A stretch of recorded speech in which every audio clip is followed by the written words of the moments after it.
नमस्कार. आज बोलक्या कवितांमध्ये एक इंग्लिश कविता सादर करत आहे. कवितेचं शीर्षक आहे पेन. पेन जो आहे किंवा लेखणी जी आहे ती मला वाटतं लेखणीच्या माध्यमातून आपण आपले सकारात्मक विचार समाजापर्यंत पोहोचवू शकतो. आणि ह्याच पेनच्या माध्यमातून हे जे आपण विचार समाजापर्यंत पोहोचवतो त्या माध्यमातून नक्कीच मला वाटतं सकारात्मकता रुजवली जाऊ शकते आणि अनेक चांगल्या गोष्टी या माध्यमातून आपण घडवू शकतो. तर असाच एक पेन मला हवाय आणि होपफुली तुम्हाला पण तो हवा असणार आहे. तर असंच एक पेन बद्दलची ही कविता आहे.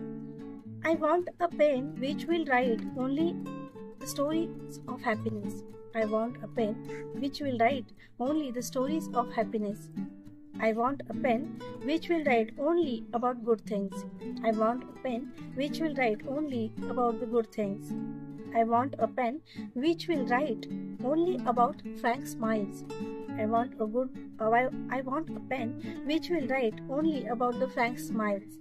I want a pen which will write only that success stories. I want a pen which will write only that success stories. I want a pen which will write only inspiring stories.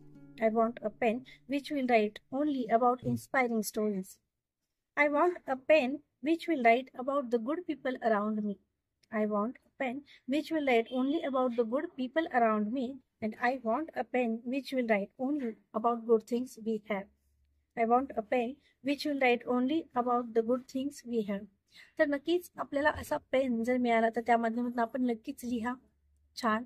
आणि तो pen जर मिळाला तर त्या पेनच्या माध्यमातून सकारात्मकता नक्की रुजवण्याचा प्रयत्न करा.